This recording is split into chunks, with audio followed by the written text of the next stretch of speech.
Kids, hide your Legos. The FBI is onto you. Unbelievable. No Lego Capitol buildings, no flags, nothing that might actually seem conservative these days.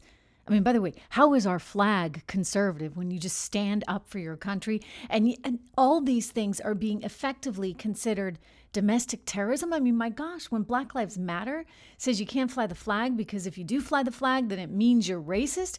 How is this okay? Where is the Democratic Party standing up for their country? Hello, everyone. Welcome to the Trish Regan Show. I am Trish. Please do me a favor. Make sure you subscribe to this channel. Make sure you subscribe to the podcast. It's really important to me that you do so. It's really important that more voices are heard. Anyway, the FBI thinks that having a Lego set of the Capitol building is somehow evidence that can be used against you as, somebody who might have had a hand in the quote-unquote insurrection. I mean, you just can't make this up. The internet, by the way, is having a field day with us, right?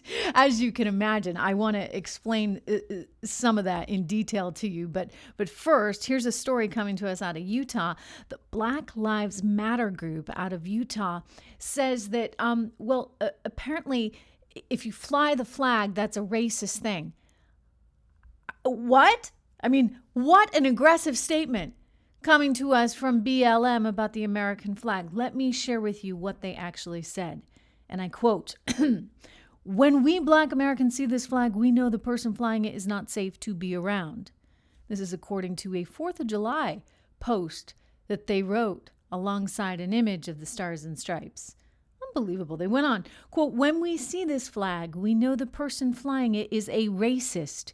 When we see this flag, we know that the person flying it lives in a different America than we do.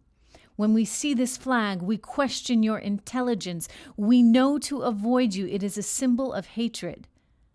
This is not okay, all right? This is not okay. The rant continued in the comments section in the follow-up post where they wrote about why every racist wears the flag and flies the flag is a question.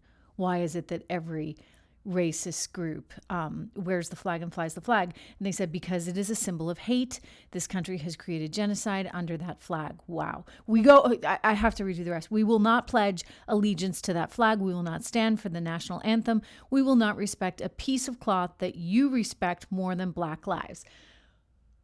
This is really crazy, okay? I mean, I don't really know how else to say it other than it's just really, really crazy and dangerous rhetoric. And this is how they spent their 4th of July. How nice, right? I mean, come on. That's how they spent their 4th of July. How did you spend your 4th of July? Let me know in the comment section here below. I mean, I'm curious because I just happen to believe that the 4th of July as an American is kind of a big deal and we need to believe in our country. You want to believe in something, right? You want to believe in that optimism. I happen to love the 4th of July, and actually we had a really great time. We had a ton of people over to celebrate last weekend, and we had the flag flying, by the way. We had a big barbecue, and just an amazing, amazing, amazing American meal. All, by the way, American produced, and that's relevant because did you know that 80% of grass-fed beef sold in the U.S. is actually imported from overseas? I found that number completely staggering, which is why I'm happy I found this company that I want to tell you about. A really wonderful company with a really wonderful product with amazing. If you're a meat eater like me, you're going to like them because it's 100% American, really outstanding stuff. And I know because I'm really picky, unbelievably crazy picky about what I eat and what I serve my family. And this is excellent quality meat. GoodRanchers.com is the name of the company. So when you go out to buy your steak and chicken, you get it from the grocery store. You don't really know what you're getting. I mean, again, 80% of grass-fed. You think you're buying grass-fed. Oh, isn't that wonderful? But 80% of it is coming from locations outside of the U.S. But when you buy steak or chicken from Good Ranchers, you're not only getting this amazing product, this delicious, outstanding product, but you're also supporting American farmers. farms so you can feel really good at it.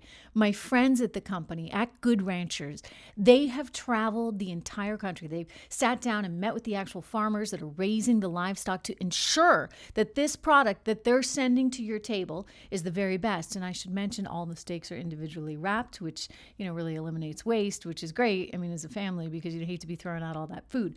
GoodRanchers.com safely delivers American craft beef, better than organic chicken, right to your door. You can get one, or you can, better yet, subscribe, which I think is really the way to go, because when you do the subscription, I did the subscription. When you get the subscription, you get 20% off. And so you're effectively bringing the cost of each meal, which is important these days, given all the inflation, down to less than $5 a meal. So quality, steakhouse quality, filet mignons for less than $5 a meal. That's pretty good. I love the family feast because I have a big family, right? So it includes a lot of food. They have steaks, they have tenderloin, they have sirloin ribs, chicken, a whole lot more. So stop trying to play the grocery store guessing game, right? I mean, how many times have you bought chicken or beef and you thought, oh, this would be great, but then you get it home and, well, it's just not.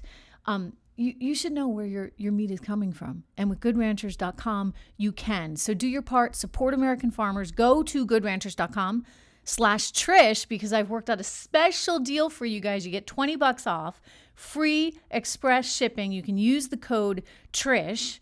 So again, GoodRanchers.com/Trish, or just type in the code word Trish, and you'll get that deal. Free express shipping. You'll get the $20 off. Don't forget, if you subscribe, you get the full 20% off. So it's really a terrific deal. And let me know what you think of the product. I mean, I think it's amazing. I wouldn't tell you about it if I didn't think that.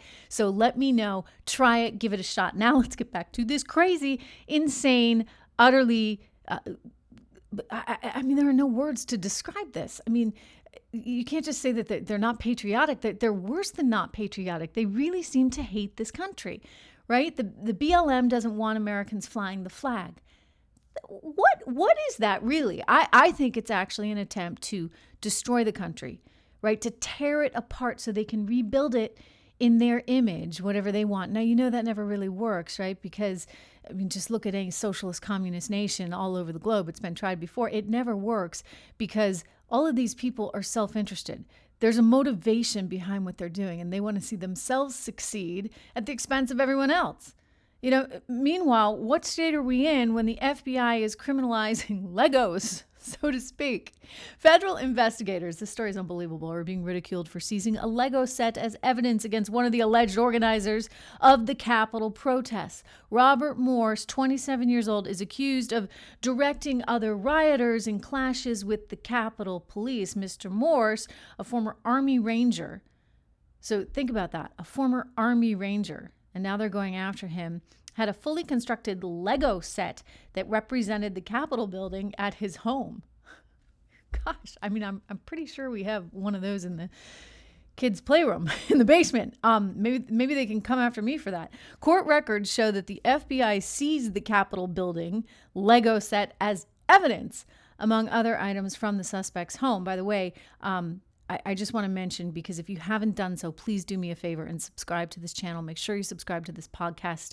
It's really important to me that you do. It's important because if you're subscribed, then you get caught up to date, right, on all of the videos that we're doing, on all of the podcasts that we're doing.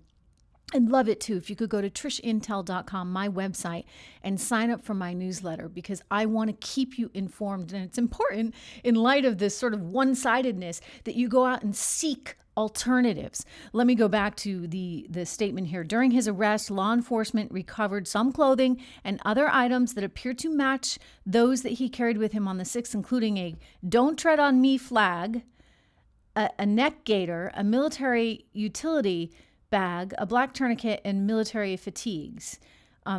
So people kind of had some fun with this on Twitter. It was pretty funny, actually.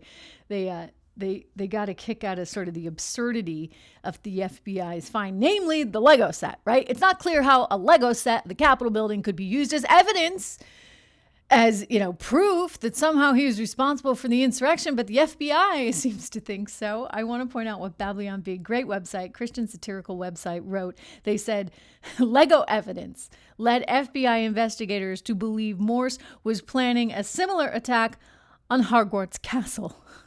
So for any of you people that don't know what Hogwarts is, that would be the Harry Potter castle, because, the Legos. Anyway, I mean, come on. You combine this with the direction that we seem to be heading in. And I guess the message is, no don't tread on me flags, no military fatigues, no pro-America stuff, and no Legos of American landmark buildings. Wow. All right. One more story I want to tell you about, because this is kind of important here. The Federal Reserve is indicating that, they may just not keep the spigot going forever. And that's debatable. We'll see what they actually do, because Joe Biden is looking to have some influence over the Fed and would like to make some appointments. And there's a couple people coming up where he could actually start to really change the structure of the Fed. He is said to want more diversity. And, let's face it, he's going to want people that are going to just keep printing money, because every president wants that. I get it. I mean, I was actually critical of the Fed throughout the Trump years, because I actually thought the Fed, they're always a day late and a dollar short, as the expression goes.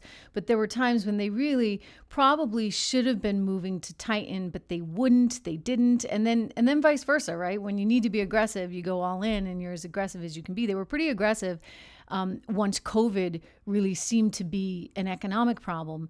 And I credit them with that. However, now the markets are so used to it that they seemingly ran the risk, the Fed did, of creating a whole other bubble, right? I mean, when you have meme stocks, things like this, and people are not paying any attention to PE ratios anymore, and there's just sort of this crazy run up, you run the risk that you could be in another sort of 2000-like scenario that's Fed induced, right? When you leave rates that long, it means you have that much money out there circulating. It creates things like inflation.